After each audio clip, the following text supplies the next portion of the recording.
Good morning, welcome and welcome back. Today is the 2nd of December, and today makes 9 years since I've lost my mom. And in this video, I'm just going to tell you guys about that day, what happened, and how it's been since then.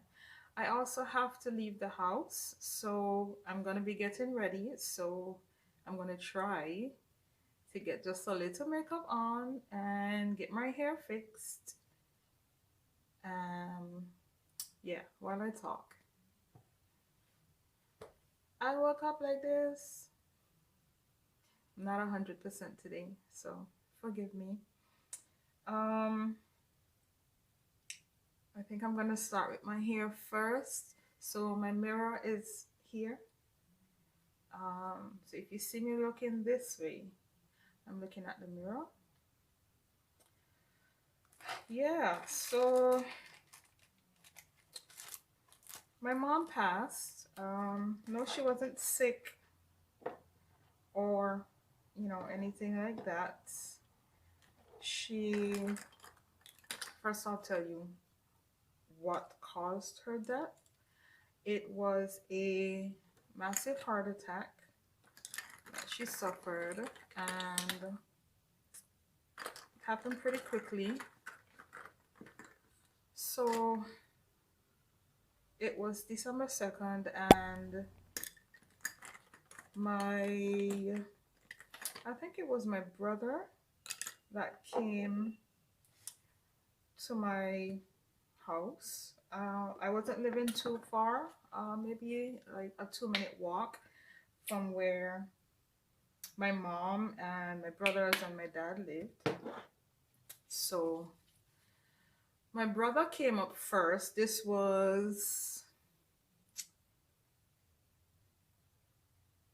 could have been about 7 in the morning, because I was already up and already making breakfast for my son, getting him tea. I was about to get him ready for school and then get myself ready. I think I was still in college. I was still a full-time student in college, so I was getting ready to go to class. So my brother came and said, "Mommy isn't feeling good. Something is happening. We need you to come." By the way, I'm the oldest of my mom's kids. My mom has 4 children. I'm the oldest, and I have 3 younger brothers. For my dad, or on my dad's side, I have 10 brothers and sisters all together. But it's 4 of us for my mom. So one of my brothers came up and, told me, "Mom isn't feeling good. You need to come." So I said, "Okay, give me a second," because I didn't think that it was anything serious. Nothing went through my mind. I wanted to make some tea first, at least for my son. My son was how old then? 6 years old. Yes. What? 5, 6, 7, 8. Yes. My son would have been 6 years old. So why doesn't it seem like he was that old? Yeah.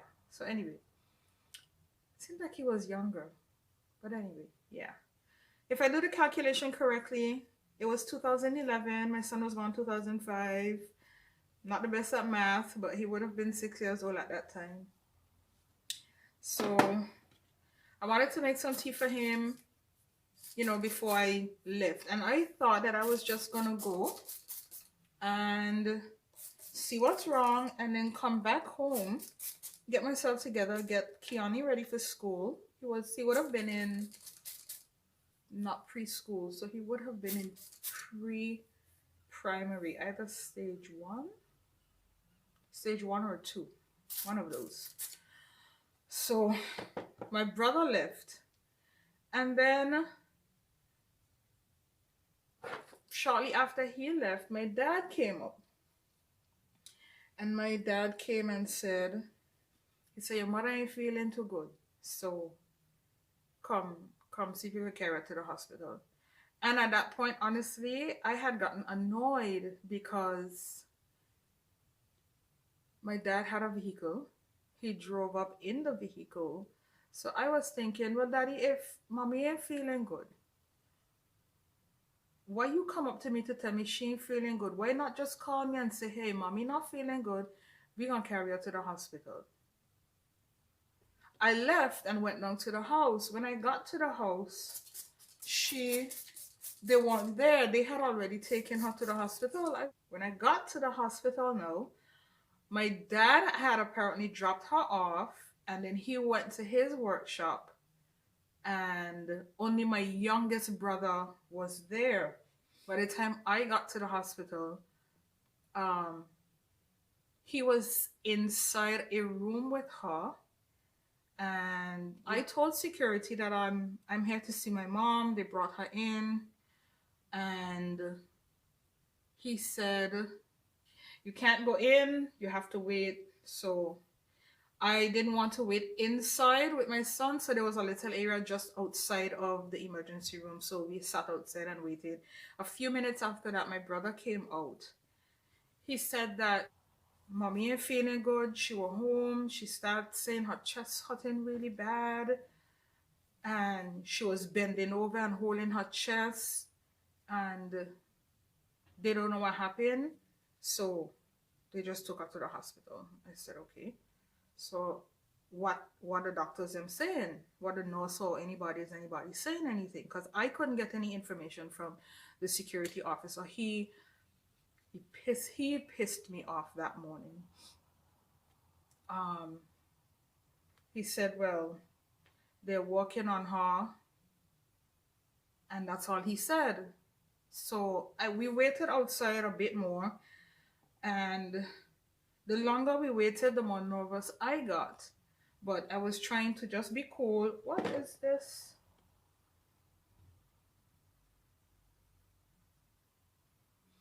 Yeah, the longer I waited, the more nervous I got. And I was, trying my best to be cool. I really was. And not show that I'm nervous. After a little while, I went back to the security officer and I asked if he could find out what's going on. Now, by this time, you can tell that there was commotion. You can tell that something serious was happening in the room where she was. The door was closed, but there was a window in the door.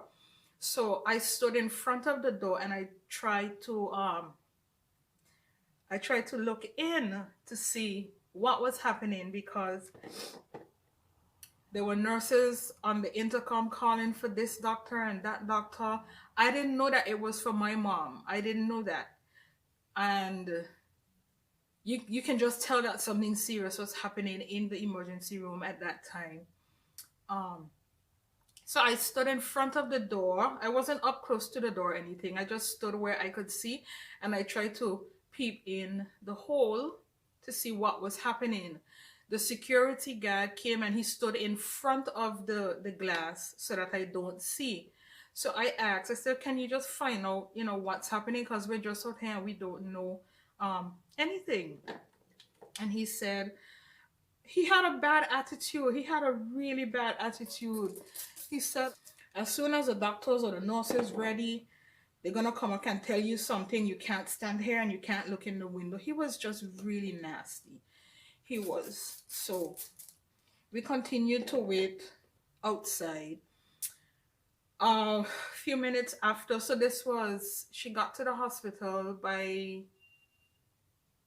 I think at 7.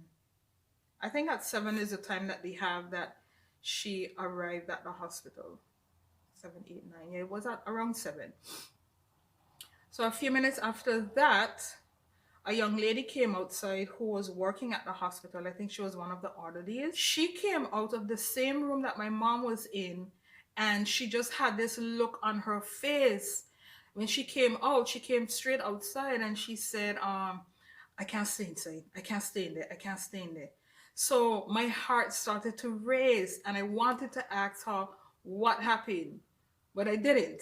I just stood there. Maybe an hour now had passed. So it's now um, maybe after a little after 8. And some nurses came to my brother and I, who was still outside, and said, she asked if we could come with her. So they took us, still in the emergency room section, but in a room. And she said that the doctor is gonna come to talk to you in just a minute. So just sit there and hold on. So I said, okay. So sorry.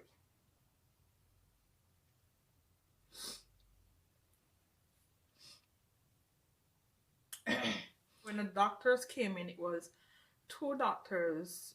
No, it was about 2 to 3 doctors, I think, and a few nurses. It seemed like it was so many people. Sorry. And I don't remember exactly how much, but it was a lot. So they came in and said that we're working on your mom and we're doing the best that we can. That, it's not looking good. And I don't remember anything else within that conversation.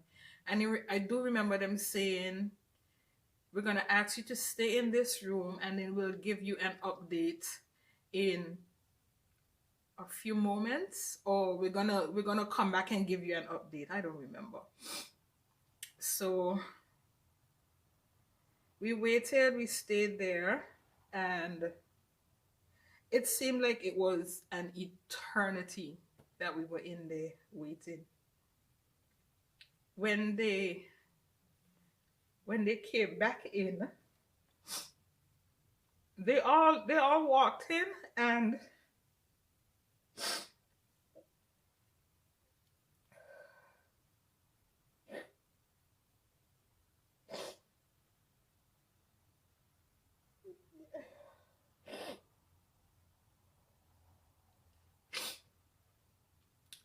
I would never forget this part. They all walked in.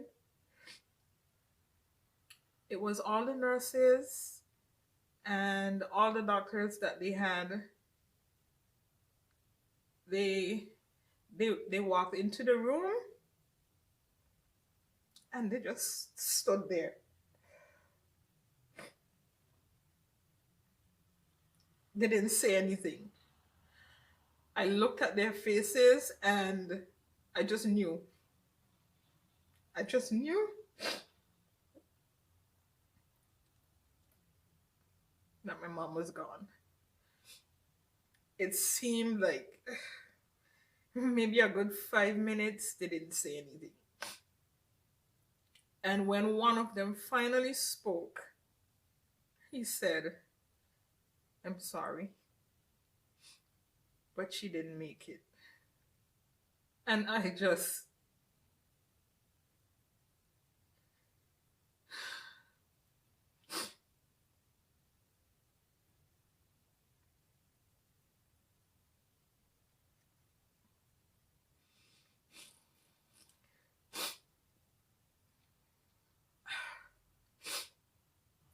so I called my friend who's like a mom to me as well. She's also my son's godmother, Gemma. So I called Gemma and I said, "We're at the hospital. We came to bring mommy this morning. Can you come?" So she asked what happened. I said, "Can you just come to the hospital, please?" And she just said, okay. She didn't ask any other questions. She just said, okay. And I told him I'm going to call someone else because I still had, Kiani was still with me. My brother at this time was on the floor. He was screaming.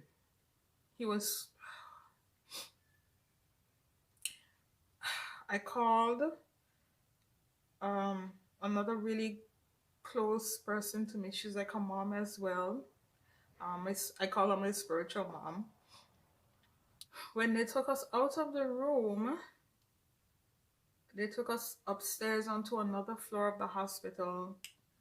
And what was surprising for me is when I came out of that room. Now, bear in mind that we were still in the emergency section of the hospital. So regular people who are there to see the doctor, they were all there in the waiting area. This area is not a big area, so everyone who was out there waiting, they heard all of the commotion, they heard everything.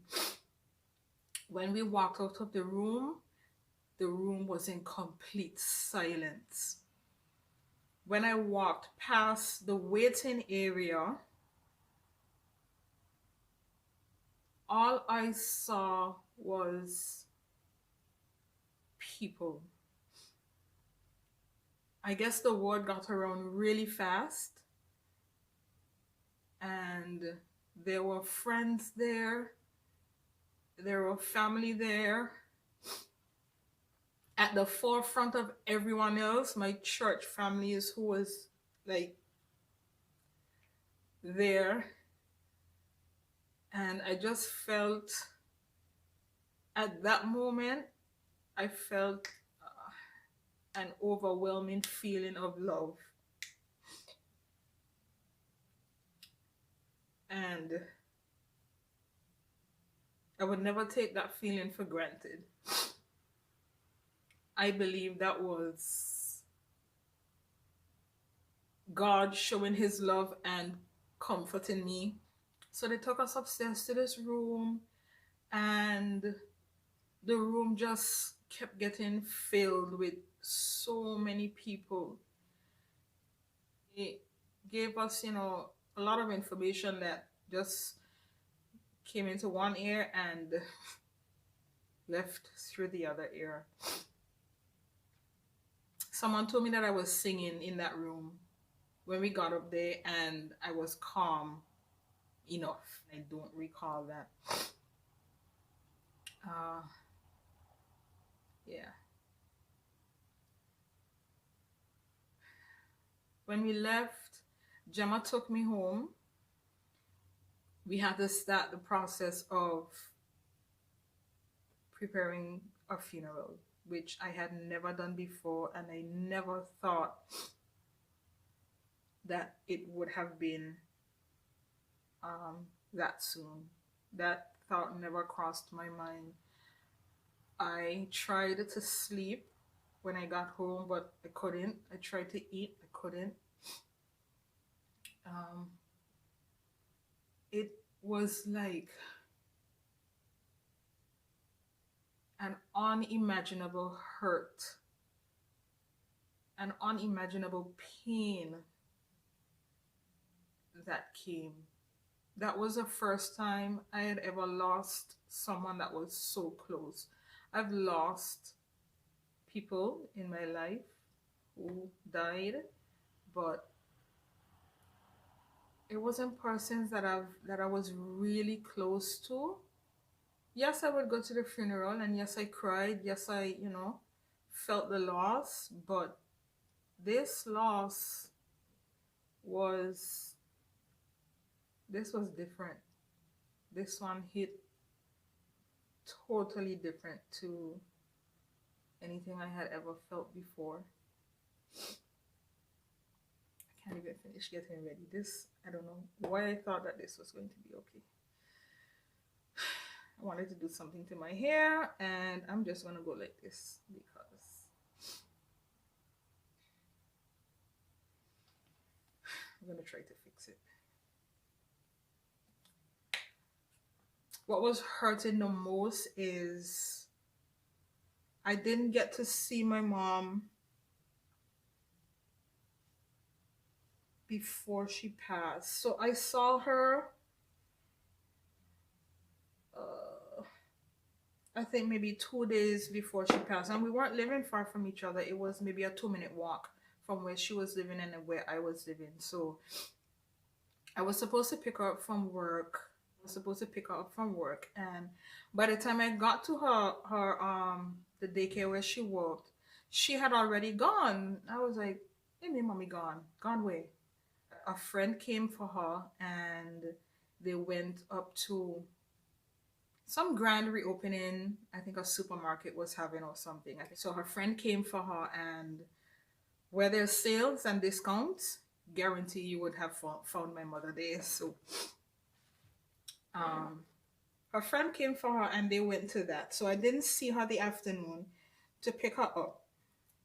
Later on that same day, I was going to choir rehearsal, and she usually um, would hold the piano for me while I go to choir.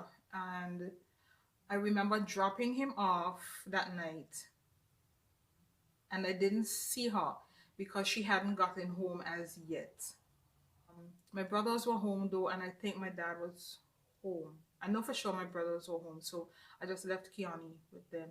By the time I came back from choir rehearsal, and I think I asked my brothers, well, where's mommy? They said mommy done gone in, she done gone to sleep. So I said, okay, let me not I didn't want to go in and wake her up because she had already gone into bed. So I literally did not get to see my mother the day before. Every opportunity for me to see her the day before. For some reason, I was just, I didn't even get to take her to work that morning because I would usually take her to work that in the mornings. But that particular morning, the Thursday morning, my dad is who took her to work. So I didn't see her the morning. By the time I got down there, she had already left. I didn't see her the afternoon when I went to pick her up from work. She had already left. And when I got home from choir rehearsal to get Kiani, she had already gone into bed. So I didn't want to wake her up or disturb her. So I took Kiani, I told my brothers bye, and I left and went home. And then the next morning, I would say, all hell broke loose. So she got to the hospital at 7 or around 7 in the morning. And by 9:02 on December 2nd, time of death was called. And she was gone. My mom wasn't sick. She didn't suffer from anything. She had high blood pressure for as long as I knew, but it wasn't something that it wasn't an issue health wise. I don't know if that makes sense. Like, it wasn't something that kept her bound or bedridden. It was something that she kept under control for majority of the time.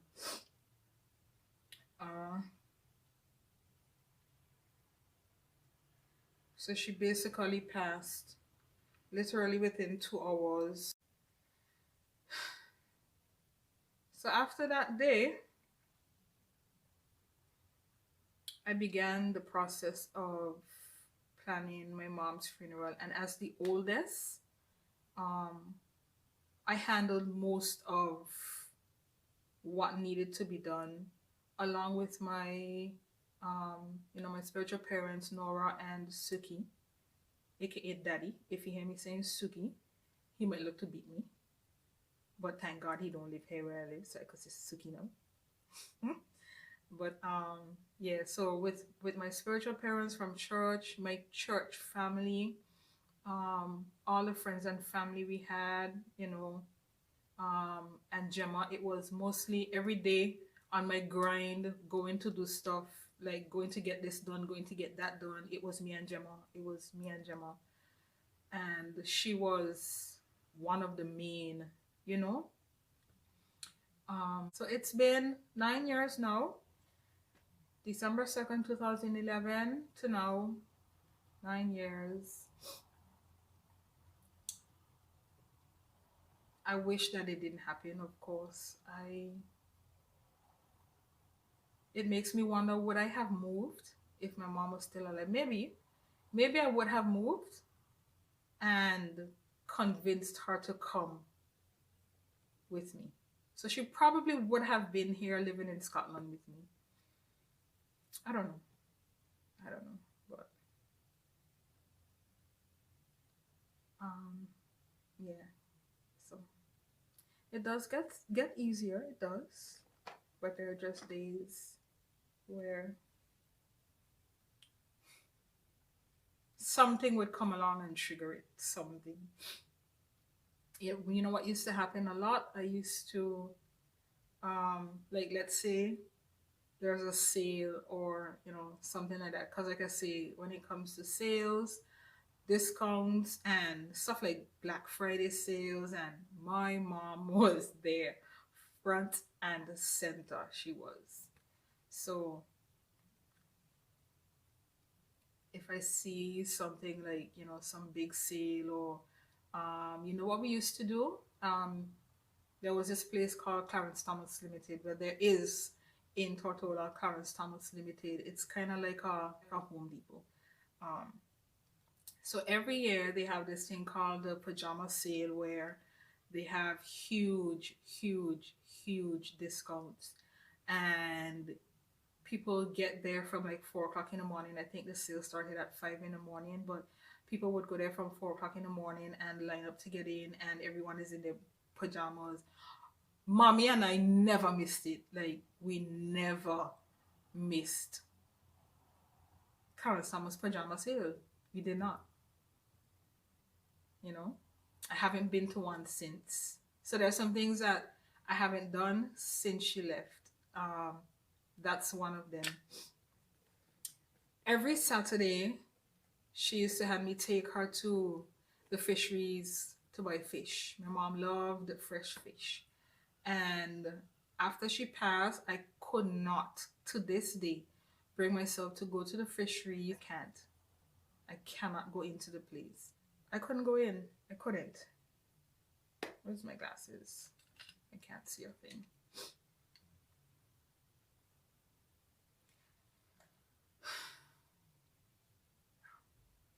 I think my hair is okay. I'm gonna just leave it like that. I was kind of going for a little mohawk kind of thing,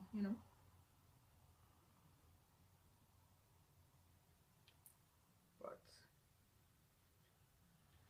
I'm gonna leave it like that for now. I don't even know if it makes sense for me to put any lipstick on, because I'm just gonna go down to the road. I have something to go and collect, so that's why I'm going on the road. I'm gonna have to put the mask on and then come back home, and I have another video to post today. So if you guys head over to my other channel, Kimberly Foy, I'm gonna put it up on the screen. I'm doing my second annual series called 12 Days of Christmas. Last year it was 25 Days of Christmas, where I do a painting a day, not acrylic painting, but face painting or somewhere on my body. So anything that resembles Christmas. So when I get back this evening, I'm going to do day 2, because today is the 2nd of December. And of course, day 2 will always be dedicated to mommy. I'm not sure what I'm going to paint yet. I may paint the same thing I did last year. So last year I did this, and that's the red, I think it's called a poinsettia. I'm not sure. I think that's what that plant is called. But her favorite color is red, and it's Christmas time, so I did that last year. So I may do something like that. But day 2 is always, always, always dedicated to mommy, no matter what I post. Day 2 is mommy own. Day 4 is going to be for my dad, because the 4th of December, that's his birthday. So yeah, my mom passed on the 2nd. His birthday is on the 4th of December, and my mom's birthday would be on the 3rd of January. So yeah. So I would love it if you guys can head over to my other channel and just hang out there with me. I'm trying my best to post as much as possible. That's why I wanted to talk to you guys while I get ready. Clearly, nothing is happening here. I can just put some lip gloss on. And that is the story of how my mom passed. I wish that that didn't happen, but I know that God has a plan. Sometimes I don't like the plan. I felt guilty for a long time for not going in and waking her up the night when I went to pick up my son. I felt guilty for a long time because I kept thinking that had I gone into her room, because apparently she wasn't feeling good from that afternoon. She wasn't feeling herself. And I didn't know this because I didn't see her and I didn't get to talk to her. So I always felt like if I had just gone into her room, then maybe I would have seen that something was wrong, or I would have, you know, she would have told me she's not feeling well, or I don't know. I just felt like somehow I could have stopped it. I felt like that for a long, long time after. But I had to come to the realization that God has a plan. And if God has a plan, whatever is supposed to happen, no matter what you do, it's gonna happen. So I just had to come to terms with that and just accept that. I was mad with God for a while. I was mad. I was like, why? Look at how many of my friends have their parents with them for so long. Why you had to go with mine already? Why? I was mad. Kid you not, I was mad with God. And I would have these conversations with him and I would be like, you didn't have to do this. You didn't have to. But yeah, I mean, God was still there in the midst of it, you know. I was comforted. I remember this one night. I couldn't sleep. I was up and I was crying, but I didn't want to cry loud. I was just sobbing quietly to myself. And suddenly there was this feeling of peace that came over me at some point in time. So that night I was up for a while, just me alone, staring in darkness, everyone else asleep, crying, but very silently. I didn't want anyone else to hear me crying. And there was this sudden feeling of peace, and it felt like someone took a blanket and just covered me with the blanket. You know how you would tuck a child in bed? It felt like someone came over me and did that. So it felt like a blanket of peace. Oh, I'm getting uncomfortable sitting here. It felt like a blanket of peace that came over me that night. And after that happened, I just fell asleep. I had a peaceful sleep. I've had dreams where I'm sitting and talking to my mother. Before the funeral, I had a dream where she was asking me, how are things going? As in, my mom was in the dream asking me, how is the planning going? And I'm sitting there talking to her and telling her in the dream, you know, this person gave me this to help with the booklet, and this person did this. And, you know, I am sitting in a dream looking at my mother and talking to her about the funeral plans. When I got up the morning, I was like, what? And there was another day I had another dream. This is now maybe a few years after. Um, Both her and I are sitting talking, and she's asking me, how is it going? And I had just gotten a new Jeep. So I remember telling her, I just get a new Jeep and I graduated from college. I'm working now. Um, and I remember telling her about my students. I taught grade 2 at Artist Catholic. So I remember telling her about my students and the class I had, and basically just updating my mother about my life. That again was another weird dream, but I don't know. I don't know if you're supposed to be having those kind of dreams with people that have already gone. But that was my mother, and I enjoyed sitting and talking to my mother. Someone told me that I'm not supposed to talk to her in a dream because she's already dead. I shouldn't engage in a conversation with her in a dream. But how do I'm in a dream, do I sleep in? How do I consciously not talk to my mother in a dream? I don't know. I haven't dreamt about her in a while. Oh yeah. Let me show you my mom.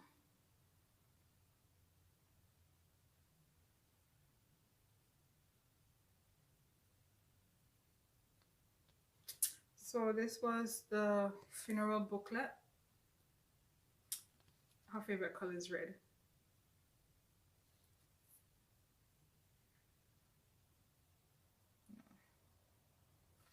That's her. That's my mommy. Okay, I don't want to cry again because I could feel it coming. So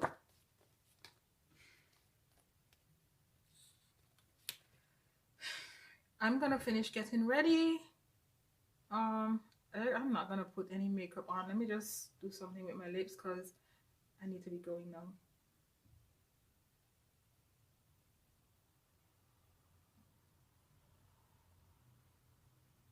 Nothing major.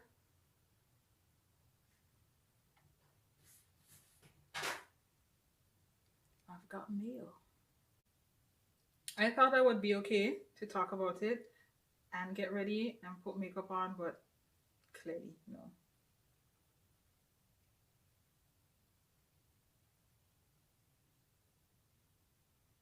That's it for today. Thank you guys for staying with me and listening to how I lost my mom. Do like, comment, and share. I hope that this video is gonna help somebody who may have had a recent loss or may not even be recent, to just let them know that it gets better. You won't ever forget, and yeah, you won't ever forget. I'm not going to tell you that it's going to ever get to a point, like if you've lost someone close, I don't think it's gonna ever get to the point where like you just talk about them as if it's nothing and you just keep going. I mean, if you're really, really close to that person, you have less moments of the emotional breakdown. You have less moments of that, but there are going to be moments where it will just hit you as if it just happened and you're reliving all of the emotions all over again. There are going to be times like that, but may God be your comfort and your strength as He has been mine as well. And I wish you all nothing but God's blessings. May His favor fall upon you. And I will see you guys in the next video. Be sure to check out my other channel. When I get back in, I'm going to be doing the video for that and trying to get that uploaded. So I will see you guys in the next video. Bye.